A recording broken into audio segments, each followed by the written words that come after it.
क्या होगा जब आप एक लड़की हो और आपका टीचर बड़ा ही ठरकी हो। उसे कुछ नहीं आता है पढ़ाना और बनाता रहता है वो बस बहाना। उसकी नजरें हैं इतनी पेनी क्योंकि उसे बस अपने स्टूडेंट्स की ही लेनी। पूरा स्कूल समझता है उसे बहुत बड़ा नल्ला, लेकिन वक्त आने पर दिखाता है वो अपना पूरा कमाल। उसकी पावर्स को देखकर पूरा स्कूल हिल जाता है और जो पहले उसे नहीं दे रही थी लेने, वही उस टीचर के आगे पीछे घूमने लगती है। और इस एनिमे में काफी मजा आने वाला है, तो चलो शुरू करते हैं इस वंडरफुल एनिमे को।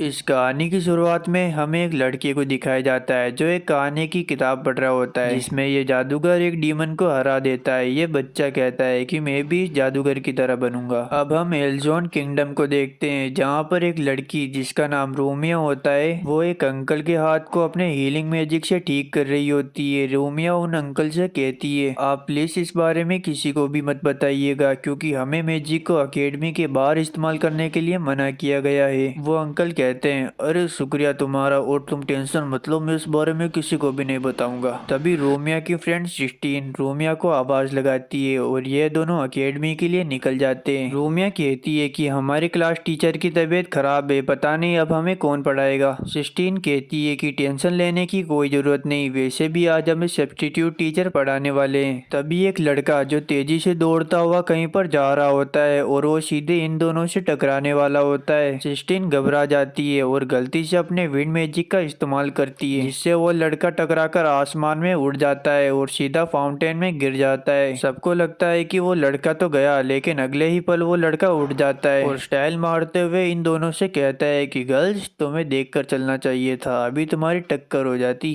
सिस्टीन और रोमिया दोनों उस लड़के से माफी मांगते हैं कि उन्होंने उसके साथ ऐसा किया और वो लड़का भी इतराते हुए कहता है कि माफी, हाँ तुम्हें माफी तो मांगनी चाहिए। तभी उसकी नजर रोमिया पर पड़ती है और वो रोमिया को अजीबोगरीब तरीके से चेक करने लगता है और ध्यान से देखते हुए वह कहता है क्या माल है यार। सिस्टीन वापस से उसके ऊपर मैजिक का इस्तेमाल करती है और वहां से जल्दी से निकल लेती है। दूसरी तरफ एकेडमी में होली प्रिंसिपल से कहता है कि वो सब्स्टिट्यूट टीचर पहले ही दिन इतना लेट है, वैसे भी हमें ऐसी टीचर की कोई जरूरत नहीं है जिसके बारे में हमें कुछ भी ना पता हो। प्रिंसिपल कहते हैं कि उस टीचर के लिए मुझे प्रोफेसर शिलिका ने कहा है तो हम इस बारे में कुछ भी नहीं कर सकते। दूसरी तरफ एकेडमी की क्लास के अंदर जहाँ पर टीचर एब्सेंट थे, काफी देर हो जाती है लेकिन टीचर अभी भी नहीं आए। तभी एक लड़का क्लास के अंदर एंटर करता है और यह वही लड़का होता है जिसकी सिस्टीन ने बैंड बजाई हुई होती है। सिस्टीन उसे पहचान लेती है, वह कहती है कि तुम वही हो ना जो हमें रास्ते में मिले थे। वो लड़का मना कर देता है कि मैं वो नहीं हूँ, तुम शायद किसी और से मिली होगी। अब टीचर अपना इंट्रोडक्शन देने लगता है और अपनी खूबियों के बारे में बता ही रहा होता है। तभी सिस्टीन कहती है कि पहले ही हमें काफी देर हो चुकी है तो आप पढ़ाना शुरू कर सकते हैं। टीचर कहता है क्या मुझे पढ़ाना पड़ेगा, ठीक है। केबिन में होली प्रिंसिपल से कहता है कि ये टीचर तो बिल्कुल नल्ला है, इसके सारे स्कोर तो बिल्कुल एवरेज है, इसे तो कुछ भी नहीं आता होगा और ये बच्चों को सेल्फ स्टडी के लिए बोल देगा। इधर ये टीचर जिसका नाम ग्लेन होता है ये सच में बच्चों को सेल्फ स्टडी के लिए बोल देता है और खुद टेबल के ऊपर सर रखकर सो जाता है। यह देखकर सिस्टेन को काफी ज्यादा गुस्सा आता है और वो टीचर को किताब फेंक कर मारती है। इधर होली प्रिंसिपल से कहता है कि इस टीचर के पास तो लाइसेंस भी नहीं है, इसे आखिर टीचिंग पे क्यों रखा जा रहा है। प्रिंसिपल कहता है कि इसके पास भले ही लाइसेंस नहीं है लेकिन ये काफी टैलेंटेड है। इसने 11 साल की उम्र में हमारी एकेडमी को ज्वाइन किया था और 15 साल की उम्र में यहाँ से चला गया था। आपको प्रोफेसर सिलिका के ऊपर काफी ज्यादा भरोसा है जबकि वो तो एक नंबर की निठल्ली है। तभी होली के पीछे प्रोफेसर सिलिका आ जाती है, वो उसकी सारी बातें सुन लेती है। सिलिका को देखकर होली की रूह कांप जाती है। सिलिका कहती है कि तुम चाहे मेरे बारे में कुछ भी कह दो लेकिन मेरे हायर किए गए सब्स्टिट्यूट के बारे में मैं कुछ भी नहीं सुनूंगी। होली ये धमकी सुनकर जल्दी से वहाँ से निकल लेता है। प्रिंसिपल सिलिका से कहता है आखिर तुम उस लड़के के ऊपर इतना भरोसा क्यों करती हो। सिलिका कहती है कि हम दोनों के बीच में कोई भी कनेक्शन नहीं है लेकिन फिर भी मैं उस इंसान को अच्छी लाइफ जीते हुए देखना चाहती हूँ। दूसरी तरफ ग्लेन बच्चों को पढ़ा रहा होता है लेकिन उसकी हैंड राइटिंग किसी को भी समझ में नहीं आ रही थी। तभी एक लड़की ग्लेन से पूछती है कि आपने जो कुछ भी लिखा है आखिर उसका मतलब क्या है। ग्लेन जल्दी से किताब के अंदर मतलब ढूंढने की कोशिश करता है, लेकिन उसे कुछ भी समझ में नहीं आता। ग्लेन उस लड़की से कहता है कि मुझे तो कुछ भी समझ में नहीं आ रहा, तो मैं उसका जवाब ढूंढ लेना चाहिए। इस पर सिस्टीन गुस्सा हो जाती है। वह ग्लेन से कहती है कि आप एक टीचर हो तो आपको ही इसका जवाब देना पड़ेगा। ग्लेन कहता है कि मुझे इसका जवाब सच में नहीं पता। सिस्टीन कहती है कि आपको इसका जवाब देना ही पड़ेगा। तभी बेल बज जाती है कि हाँ, आखिरकार बेल बज गई, और यह कहकर वो जल्दी से निकल लेता है और सभी स्टूडेंट देखते रह जाते हैं। थोड़ी देर बाद सभी चेंजिंग रूम में होते हैं, जहाँ पर सिस्टीन को काफी गुस्सा आ रहा होता है कि आखिर प्रिंसिपल ने कैसा टीचर भेज दिया। अब ये लोग अपना काम कर रहे होते हैं और थोड़ी मस्ती भी चल रही होती है। तभी वहाँ पर गेन एंट्री मार लेता है और सब कुछ देखने के बाद वह कहता है कि सॉरी गर्ल्स, मैं गलती से यहाँ पर आ गया, अगली बार मैं इस बात का ध्यान रखूंगा। इधर सभी लड़कियों को काफी गुस्सा आता है और वो एक पंच मारकर टर्की के मुंह से खून निकाल देती है। अब लंच टाइम हो जाता है, जहाँ पर सिस्टीन और रूमिया बैठकर खाना खा रही होती है। तभी इनके सामने वो टर्की आ जाता है। इस टर्की को देखकर सिस्टीन का मूड खराब हो जाता है, पर रूमिया को इससे कोई भी दिक्कत नहीं होती। तभी सिस्टीन उस टीचर की बेइज्जती करने लगती है। तुम्हें तो बिल्कुल भी पढ़ाना नहीं आता, पढ़ाई के नाम पर तो तुम्हें बड़का बड़का अंडा मिलना चाहिए। गिन बेचारा चुपचाप या बैठकर सुन रहा होता है। सिस्टीन की बकबक बढ़ते ही जा रही थी, इसलिए गिन उसे चम्मच से खाना ठोस कर खिला देता है, जिससे सिस्टीन को काफी ज्यादा गुस्सा आता है। वो तो रोमिया ने सिस्टीन को शांत करा लिया, वरना इन भाई साहब का तो आज टिकट कट जाता। अब हमें सिलिका को दिखाया जाता है, जहाँ पर वो कुछ सोच रही थी, और हमें पास्ट का सीन दिखाया जाता है, जहाँ पर सिलिका गेन को टीचर बनने के लिए कहती है, पर गेन मना कर देता है। सिलिका कहती है कि अगर तुम नहीं करोगे तो तुम्हारे साथ बहुत बुरा होगा। गेन कहता है कि ना बाबा ना, मैं तो टीचर नहीं बनने वाला, तुम चाहे कुछ भी कर लो, आखिर तुम करोगी क्या, क्या करोगी, क्या करोगी। यह सुनकर सिलिका को काफी ज्यादा गुस्सा आ जाता है, जो एक पावरफुल सा मैजिक करती है, जो गेन के कानों से सुर कर कर निकलता है और उसकी आंखें बड़ी हो जाती है। सिलिका कहती है कि अगर तुमने मना किया तो अगली बार मेरा निशाना नहीं चूकेगा। अब ब्रेक के बाद गेन वापस से क्लास के अंदर आता है और वो बोर्ड के ऊपर सेल्फ स्टडी लिखकर वापस से सो जाता है। यह देखकर सिस्टीन को काफी ज्यादा गुस्सा आता है और वो उसके पास जाकर बोलती है, मैं रॉयल फैमिली से हूँ, अगर मैंने एक बार तुम्हारी शिकायत मेरे फादर से कर दी तो तुम्हारी जॉब चली जाएगी। गेन कहता है कि तो तुम्हें जल्दी से अपने फादर से मेरी शिकायत करनी चाहिए, मैं भी तुम लोगों को यहाँ पर नहीं पढ़ाना चाहता, तो प्लीज जल्दी से मेरी शिकायत कर दो। यह सुनकर सिस्टीन को गुस्सा आ जाता है और वो अपना ग्लव निकालकर गेन के मुंह पर मार देती है, और इसका मतलब यह है कि अगर कोई अपना ग्लव तुम्हारे मुंह पर मारता है तो वो तुमसे लड़ना चाहता है। सिस्टीन कहती है कि तुम्हें मुझसे फाइट करनी पड़ेगी, अगर मैं जीत गई तो तुम्हें कल से ढंग से पढ़ाना पड़ेगा। सभी स्टूडेंट काफी हैरान होते हैं और वह कहते हैं कि भला सिस्टीन टीचर से कैसे जीत पाएगी। ठीक है, मैं तुमसे फाइट करूंगा, लेकिन अगर मैं जीत गया तो तुम्हें वो करना होगा जो मैं तुमसे करने को कहूंगा। सिस्टीन ये शर्त मान लेती है। अब ये दोनों स्कूल के ग्राउंड में आ जाते हैं, जहाँ पर गेन हेकड़ी मारते हुए सिस्टीन से कहता है कि हम दोनों बस थंडर मैजिक का यूज करेंगे और तुम काफी कमजोर हो, इसलिए हमला करने का पहला मौका मैं तुम्हें देता हूँ। और ये इतना कॉन्फिडेंट होता है कि सभी स्टूडेंट सोचने लगते हैं कि अब तो सिस्टीन को टीचर से कोई नहीं बचा सकता। गेन के कॉन्फिडेंस को देखकर सिस्टीन भी काफी डरी हुई थी और उसके भी पैर कांप रहे थे। सिस्टीन गेन के ऊपर अपने थंडर मैजिक का यूज करती है। गेन एकदम सिंपल सा खड़ा हुआ था। सिस्टीन भी सोचती है कि शायद ये मैजिक गेन का कुछ नहीं उखाड़ पाएगा, लेकिन तभी भाई साहब को एक 440 वोल्ट का झटका लगता है और वो नीचे गिर जाता है। यह देखकर सब लोग काफी हैरान होते हैं। गेन वापस से धीरे धीरे खड़ा होता है। वह सिस्टीन से कहता है, तुम्हारा हमला तो काफी कमजोर था, इतना कमजोर कि मुझे तो खरोच भी नहीं आई, अब तुम्हें मुझसे कौन बचाएगा। और वो एक स्पेल कास्ट करता है, लेकिन वो इतना स्लो होता है कि सिस्टीन उसके ऊपर वापस से थंडर मैजिक का यूज करती है। सिस्टीन गेन से कहती है कि अब तुम हार चुके हो तो तुम्हें कल से ढंग से पढ़ाना पड़ेगा। गेन कहता है कि मुझे तो ऐसा कुछ भी याद नहीं आ रहा कि मैंने तुमसे ऐसा कुछ कहा भी था। सिस्टीन कहती है कि तुम ऐसे वादों से मुकर नहीं सकते। गेन कहता है कि मैंने तो ऐसा कुछ भी नहीं कहा, तो मैं भला मुकरूंगा कैसे। और वो वहाँ से जल्दी से भाग जाता है। अब हम अगले दिन देखते हैं, जहाँ पर ये टर्की क्लास में आया हुआ होता है। ये टर्की कहता है कि मैं तो तुम लोगों को नहीं पढ़ाने वाला, तो तुम सब खुद ही पढ़ लो, और सो जाता है। यह सुनकर सभी बच्चों का दिमाग खराब हो जाता है। तभी एक लड़की गेन के पास आती है। वह उससे सवाल पूछती है, पर गेन कहता है, मैंने तुमसे कहा ना कि मैं तुम लोगों को नहीं पढ़ाने वाला, तो मुझे आराम करने दो। यह सुनकर वह लड़की वहाँ से जाने लगती है। तभी सिस्टीन वहाँ पर आती है और वह कहती है कि इस टीचर को तो कुछ भी नहीं आता, यहाँ तक कि इसे तो मैजिक की कीमत भी नहीं पता। मैं तुम्हारे डाउट सोल्व करती हूँ हूँ, तुम मेरे साथ चलो। तभी गेन कहता है कि सिस्टीन, क्या तुम्हें सच में मैजिक की कीमत पता है? सिस्टीन कहती है कि हाँ, मुझे मैजिक की कीमत पता है। मैजिक से हम बहुत सारे लोगों की मदद कर सकते हैं। मैजिक काफी वैल्यूएबल है और जो उसे अच्छे से यूज करना जानता है वही उसकी असली वैल्यू जानता है। गेन कहता है कि तुमने जो कुछ भी कहा वो बिल्कुल गलत है। मैजिक कभी किसी की मदद नहीं करता। मैजिक सिर्फ लोगों को मारता है और जो तुम ये सीख रहे हो ना, तुम आगे चलकर लोगों को ही मारोगे। यह सुनकर सिस्टीन को गुस्सा आ जाता है और वो गेन को थप्पड़ लगा देती है। थप्पड़ खाकर गेन को काफी ज्यादा गुस्सा आता है और वो सिस्टीन की तरफ देखता है जो काफी उदास थी और उसकी आंखों में आंसू भरे हुए थे। वह वहां से चली जाती है। अब शाम को हम गेन को देखते हैं जो उसी थप्पड़ के बारे में सोच रहा होता है और खुद ही से पूछता है, क्या मैंने जो कुछ भी कहा वो सब कुछ गलत था? यह सोचकर वो वहां से जाने लगता है। तभी उसकी नजर पास ही की बिल्डिंग पर पड़ती है जहाँ पर रोमिया होती है। गेन जल्दी से वहां पर चला जाता है। वह रोमिया से कहता है कि तुम्हें पता है ना कि इस कमरे में कोई भी आता जाता नहीं है। तो रोमिया बताती है कि मैं इस मैजिक सर्कल को बनाना सीख रही थी लेकिन ये मुझसे एक्टिवेट ही नहीं हो रहा। तभी गेन उस मैजिक सर्कल के साथ कुछ करता है और वह रोमिया से कहता है कि एक बार वापस से मैजिक सर्कल को एक्टिवेट करो। और जब रोमिया वापस से मैजिक सर्कल को एक्टिवेट करती है तो वह सर्कल एक्टिवेट हो जाता है, जिसे देखकर रोमिया काफी ज्यादा खुश होती है। और रोमिया को देखकर गेन को भी अपनी पुरानी यादें याद आती है कि उसने भी पहली बार जब मैजिक सर्कल को सीखा था तो वो भी इसी तरह काफी ज्यादा खुश हुआ था। अब ये दोनों वहाँ से बाहर आ जाते हैं और ये दोनों बातें कर ही रहे होते हैं। तभी रोमिया गेन से पूछती है कि आप टीचर बनने से पहले क्या काम करते थे? तो गेन बताता है, मैं एक फ्री लोडेड शॉट आउट था। रोमिया हैरान होती है और वह गेन से पूछती है कि आप आखिर टीचिंग में कैसे आए? गेन बताता है कि एक सिलिका नाम की चुड़ैल है जिसकी वजह से मुझे इस फील्ड में आना पड़ा और अब मैं फंस चुका हूँ। रोमिया गेन से कहती है कि क्या आपको पता है कि मैं मैजिक क्यों सीखना चाहती थी? जब मैं छोटी थी तो मुझे किसी ने किडनैप कर लिया था और एक लड़के ने आकर मुझे बचाया। तब जाकर मुझे रियलाइज हुआ कि मैजिक कितना ज्यादा जरूरी है। तभी गेन को अपनी पुरानी यादें याद आती है जिसमें उसने भी किसी एक लड़की को ऐसे ही बचाया था। तभी सीन चेंज होता है और हम सिस्टीन को देखते हैं जो भी उस टीचर की बातों को सोच रही थी। और हमें एक पास्ट दिखाया जाता है जहाँ पर सिस्टीन के दादाजी जो आसमान में मौजूद सिटी के ऊपर और भी रिसर्च करना चाहते थे लेकिन बीमारी की वजह से वो ऐसा नहीं कर पाए और सिस्टीन उन्हें बस मरता हुआ देख रही थी। तब से वो एक पावरफुल हीलिंग मैजिशियन बनने के बारे में सोचती है ताकि वो लोगों को बचा सके। अगले दिन गेन क्लास के अंदर आता है और वो सिस्टीन से माफी मांगता है और कहता है कि तुम्हारे थप्पड़ ने मुझे एक टीचर का फर्ज याद दिला दिया, तो आज से मैं तुम लोगों को काफी अच्छे से पढ़ाने वाला हूँ। यह सुनकर सभी लोग शॉक होते हैं। सिस्टीन को भी विश्वास नहीं होता कि ये ठरकी एक रेपटे में सुधर गया। गेन अब सभी बच्चों को सिखाने लगता है। वह सबसे पहले शॉक मैजिक को सिखाता है। वह उसे इतनी अच्छी तरीके से परफॉर्म करता है कि सभी बच्चे काफी हैरान हो जाते हैं। वो उस मैजिक को इतनी आसान तरीके से बच्चों को सिखाता है कि पूरी क्लास उसकी फैन हो जाती है। और ऐसे ही दिन बीतते जाते हैं और वो पूरी स्कूल का फेवरेट टीचर बन जाता है। यहाँ तक कि दूसरी क्लास के बच्चे भी उसकी क्लास में पढ़ने के लिए आते हैं। वो सभी बच्चों से कहता है कि तुम सब बस किताबों में डूबे रहते हो जिसकी वजह से तुम्हें होश नहीं रहता। असलियत में हम मैजिक से क्या क्या कर सकते हैं यह तो किताबों से बाहर निकल कर ही पता चलेगा। अब हम प्रिंसिपल के केबिन में देखते हैं जहाँ पर होली टीचर आया हुआ होता है। वह कहता है कि आखिर गेन की पॉपुलैरिटी इतनी कैसे बढ़ गई, वो तो एकदम निठल्ला था। तभी सिलिका कहती है, मुझे तो पता था कि गेन ऐसा ही कुछ करने वाला है और गेन की सारे क्रेडिट खुद ले जाती है। अब हम गेन को देखते हैं जो ब्रिज के ऊपर खड़ा हुआ था। वो कुछ सोच रहा होता है। तभी वहाँ पर सिलिका आती है। वह गेन से कहती है, तुम कितने बदल गए, तुम तो पूरे स्कूल में छाए हुए हो। गेन कहता है कि ऐसी तो कोई बात नहीं है और सिलिका उसे और परेशान करने लगती है। तभी वहाँ पर रियामी और सिस्टीन आ जाती है जो गेन से कुछ सवालों के जवाब पूछने आई थी। गेन होशियारी मारते हुए कहता है कि हाँ, मैं ही वो फेमस टीचर जो तुम्हें वो आंसर बताएगा। अब हम रात का सीन देखते हैं जहाँ पर रियामी सिस्टीन के बाल बना रही होती है। रियामी कहती है, टीचर के अचानक से बदल जाने की वजह से मुझे लगता है कि तुम टीचर को पसंद करने लगी हो। सिस्टीन कहती है कि ऐसी तो कोई बात नहीं है, भला मैं उस ठरकी को क्यों पसंद करूंगी। अगले दिन गेन वापस से अपनी क्लास के लिए लेट हो जाता है और वो काफी तेजी से दौड़ रहा होता है। तभी वह नोटिस करता है कि पूरा रास्ता खाली है और वो अचानक से कहता है, मुझे पता है कि तुम वहाँ पर हो और जल्दी से मेरे सामने आ जाओ। एक बंदा गेन के सामने आता है और वह कहता है कि गेन, तुम तो पहले से काफी शार्प हो गए हो। गेन उसे देखते ही पहचान लेता है क्योंकि ये बंदा एक ऐसी गैंग से होता है जो डार्क मैजिक यूज करते हैं। दूसरी तरफ हम एकेडमी की क्लास को देखते हैं जहाँ पर सभी स्टूडेंट काफी गुस्सा होते हैं क्योंकि उनका टीचर आज भी लेट है। तभी दरवाजे से दो लोग एंटर करते हैं जो उसी ग्रुप के मेंबर्स होते हैं। वो दोनों कहते हैं कि आखिर तुम में से रोमिया कौन है, जल्दी से मुझे बता दो, अगर तुमने नहीं बताया तो तुम लोगों के साथ बहुत बुरा होगा। उनमें से एक आदमी एक लड़की से पूछता है कि कहीं तुम रोमिया तो नहीं, जिसमें वो लड़की मना कर देती है कि मैं रोमिया नहीं हूँ। सिस्टीन को यह देखकर काफी गुस्सा आता है। वह कहती है कि आखिर तुम रोमिया का क्या करोगे, कहीं तुम रोमिया तो नहीं हो, जल्दी से मुझे बता दो वरना तुम्हारा बहुत बुरा हाल करूंगा। और वो सिस्टीन के ऊपर हमला करने ही वाला होता है तभी रोमिया खुद ही खड़ी हो जाती है। वह उन लोगों से कहती है कि हाँ मैं ही रोमिया हूँ, जल्दी से सिस्टीन को छोड़ दो। और दूसरा बंदा रोमिया को वहाँ से ले जाने लगता है। वह कहता है तुम्हारा नाम रोमिया है ना, या फिर मैं बुलाऊं तुम्हें प्रिंसेस अरामिया। दूसरी तरफ एक बंदा सिस्टीन को भी पकड़कर एक कमरे में लेकर आ जाता है और उसके साथ उल्टी सीधी हरकतें करने लगता है। सिस्टीन रोती है। वह कहती है कि प्लीज ऐसा मत करो, लेकिन तब तक वो बंदा शुरू हो जाता है। थोड़ी देर में गेन वहाँ पर आ जाता है। वो इन दोनों को इस पोजीशन में देखता है और कहता है सॉरी यार मैंने तुम दोनों को डिस्टर्ब किया। सिस्टीन कहती है बेवकूफ कहीं के, जल्दी से मुझे बचाओ। गेन सिस्टीन को बचाने के लिए आगे बढ़ता है पर वो बंदा गेन के ऊपर हमला करता है पर उसका मैजिक काम ही नहीं करता। तभी गेन एक कार्ड निकालता है और उस कार्ड की मदद से उसके आसपास के सभी एरिया में मैजिक को बैन कर देता है, यानी कि अब कोई भी उस एरिया में मैजिक यूज नहीं कर सकता। ये डाकू गेन से कहता है कि तुम तो कितने बेवकूफ हो, अब तुम भी मैजिक का यूज नहीं कर पाओगे। गेन कहता है कि मुझे मैजिक की जरूरत भी नहीं है। ये डाकू गेन से कहता है कि मुझे पता नहीं कि तुम मेरे साथी से कैसे बच गए, लेकिन इस बार नहीं बच पाओगे। और गेन के ऊपर हमला करता है। गेन मुक्का मारकर उसके मुंह से खून निकाल देता है और अपने कॉम्बैट स्किल की मदद से उस डाकू को दीवार के अंदर घुसा देता है। और हमें फ्लैशबैक दिखाया जाता है जहाँ पर गेन को रास्ते में जो बंदा मिला था गेन ने उसका भूत बना दिया। अब भूत बनने की इस डाकू की बारी होती है। गेन उसे काफी बुरी तरीके से पीट रहा होता है और उसका काम तमाम कर देता है।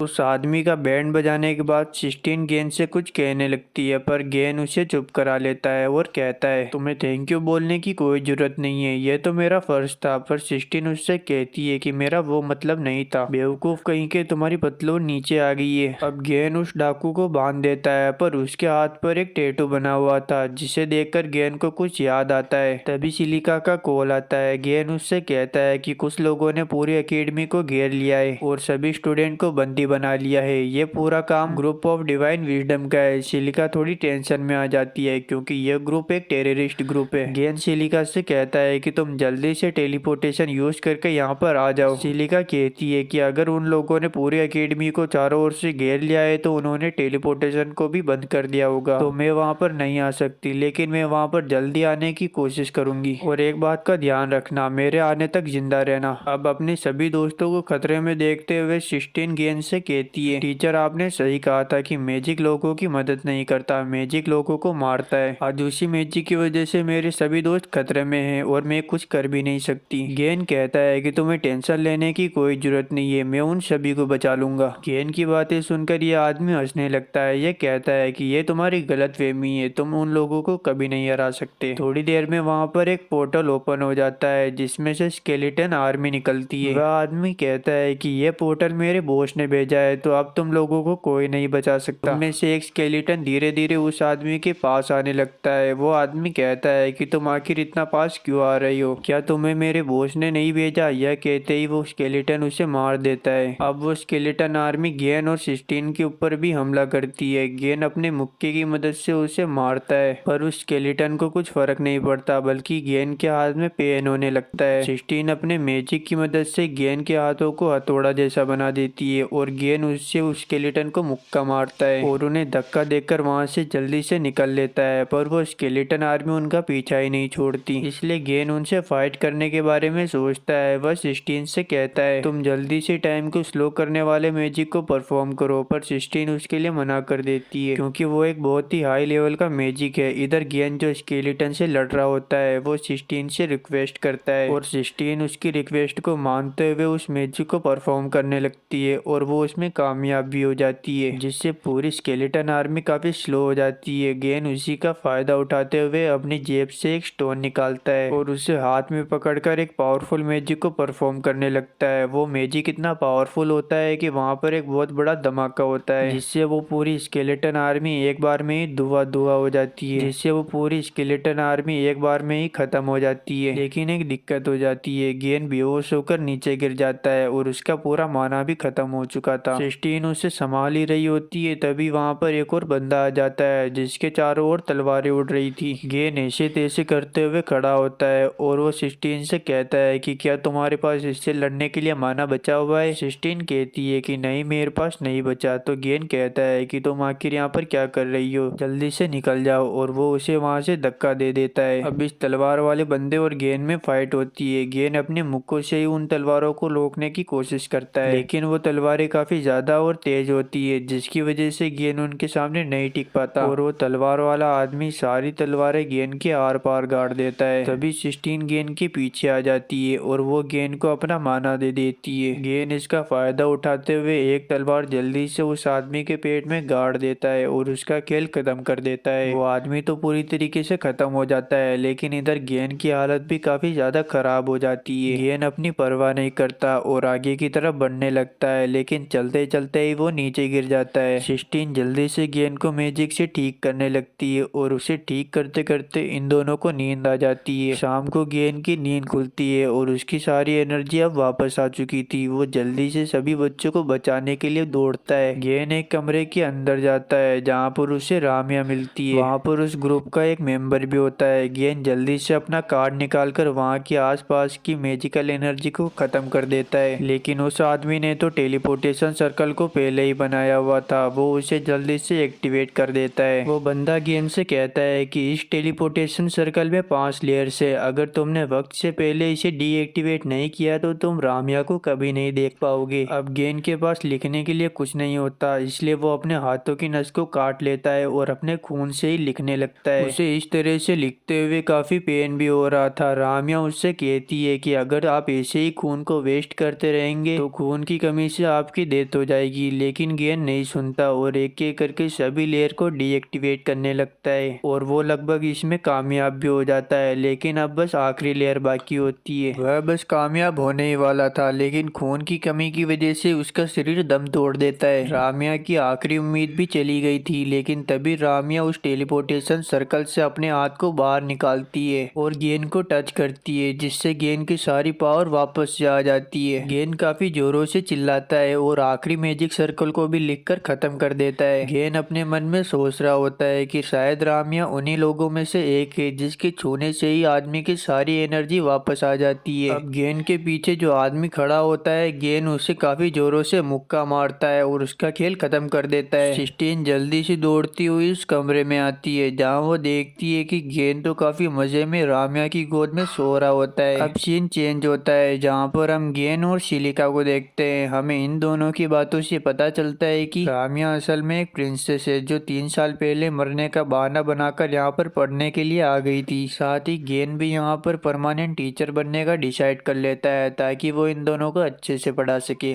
अब अगले सीन में हम क्वीन को देखते हैं जिन्होंने कमांडर जू को मीटिंग के लिए बुलाया होता है। जू क्वीन से कहता है कि मुझे पता चला है कि आप उस कंपटीशन में जाना चाहती है और मैं आपकी हिफाजत काफी बखूबी से करूंगा, लेकिन मेरे हिसाब से आपको वहाँ पर नहीं जाना चाहिए। वहाँ पर वो डेथ गर्ल भी है, उसके बारे में काफी कम लोगों को पता है। अगर आप वहाँ पर जाएगी तो सभी को उसके बारे में पता चल जाएगा। कमांडर क्वीन के सामने ज्यादा नहीं बोल पाता और वहाँ से निकल लेता है। दूसरी तरफ क्वीन जो अकेली खड़ी होती है, वह कहती है कि हम दोनों को मिले हुए लगभग 3 साल हो चुके हैं। पता नहीं तुमने मुझे माफ किया होगा या फिर नहीं, लेकिन फिर भी मैं तुम्हें एक बार दूर से देखना चाहती हूँ। और ये बात कर रही होती है हमारी प्रिंसेस रामिया की। दूसरी तरफ हम क्लास में देखते हैं जहाँ पर सिस्टीन और रामिया सभी स्टूडेंट को कहती है हमारी एकेडमी में जल्द ही एक कंपटीशन होने वाला है, तो जिसको भी पार्टिसिपेट करना है वो जल्दी से अपना नाम लिखवा लो। लेकिन कोई भी स्टूडेंट उसमें इंटरेस्टेड ही नहीं होता क्योंकि उन्हें लगता है कि वो काफी ज्यादा कमजोर है और उन लोगों को क्वीन के सामने अपनी बेइज्जती नहीं करवानी। यह सुनकर सिस्टीन और रामिया कहती है यह सब कितने ज्यादा डरपोक है, अब हम क्या करेंगे। तभी वहाँ पर एंट्री होती है गेन की और काफी स्टाइलिश तरीके से सिस्टीन से कहता है कि सफेद बिल्ली वो लिस्ट मुझे दो, मैं इन सबको देखता हूँ। वो लिस्ट को लेकर सभी बच्चों से कहता है कि आखिर तुम सब किस लिए घबरा रहे हो, तुम सभी बच्चे किसी न किसी चीज में काफी ज्यादा अच्छे हो जिसमें तुम्हारी बराबरी कोई भी नहीं कर सकता। और एक एक करके वो सभी की खूबियां बताने लगता है और चने के झाड़ पर चढ़ा देता है। वो उन्हें इतना मोटिवेशन दे देता है कि जो बच्चे पहले कंपटीशन में पार्टिसिपेट करने के लिए मना कर रहे थे वही बच्चे सबसे पहले खड़े होते हैं। पीछे खड़ी सिस्टीन और राम्या भी कहती है कि वाह, गेन तो काफी अच्छा टीचर है, उसे तो सभी बच्चों की खूबियां पता है। इधर हमें गेन का थोड़ा फ्लैशबैक दिखाया जाता है जहाँ पर वो प्रिंसिपल से एडवांस सैलरी मांग रहा होता है, पर प्रिंसिपल उसे साफ मना कर देते हैं। लेकिन वो उसे बताते हैं, मैं तुम्हें सैलरी तो नहीं दे सकता, लेकिन अगर तुम्हारी क्लास कंपटीशन में जीतती है तो मैं तुम्हें बोनस जरूर दूंगा। इस वजह से गेन इस कंपटीशन के लिए काफी ज्यादा एक्साइटेड है। तभी एक बच्चा खड़ा होकर बोलता है, टीचर आपको सभी स्टूडेंट को पार्टिसिपेट नहीं कराना चाहिए, केवल टॉप स्टूडेंट को ही पार्टिसिपेट कराना चाहिए। सभी क्लासेस ऐसा ही करती है जिससे जीतने के चांसेस भी काफी बढ़ जाते हैं। गेन सोचता है कि अगर ऐसी बात है तो मैं केवल अपने टॉप स्टूडेंट को ही पार्टिसिपेट करने को कहूंगा। तभी बीच में सिस्टीन आ जाती है। वो सभी स्टूडेंट से कहती है कि आखिर तुम ये कैसी बात कर रहे हो, टीचर हम सभी को पार्टिसिपेट कराना चाहते हैं, चाहे हम जीते या फिर हारे, इससे कोई फर्क नहीं पड़ता, क्यों है ना टीचर। इधर गेन रोते हुए कहता है कि हाँ सिस्टीन, तुमने बिल्कुल सही कहा। इधर गेन का अजीब बिहेवियर राम्या नोटिस कर लेती है और उसे पता चल जाता है कि जरूर कुछ ना कुछ गड़बड़ है। बेचारा गेन अपनी फूटी हुई किस्मत पर रो रहा होता है। तभी वह खिड़की से देखता है जहाँ पर फर्स्ट और सेकंड क्लास के बीच में लड़ाई हो रही होती है कि कौन वहाँ पर प्रैक्टिस करेगा। गेन उन्हें शांत करवाने के लिए वहाँ आता है। तभी वहाँ पर होली भी आ जाता है जो गेन की क्लास को कहता है कि तुम सब यहाँ से चले जाओ, यहाँ पर प्रैक्टिस हम करेंगे। वह कहता है कि सेकंड क्लास जो गेन की क्लास होती है उसका जीतना नामुमकिन है, क्योंकि गेन ने अपने टॉप स्टूडेंट के साथ निठल्लों को भी कंपटीशन में भर्ती कर लिया। गेन कहता है कि आखिर तुम ऐसा कैसे कह सकते हो, ये सभी मेरे टॉप स्टूडेंट्स हैं और ये कंपटीशन तो हम ही जीतेंगे, चाहे तुम मुझसे 3 महीने की सैलरी की शर्त लगा लो।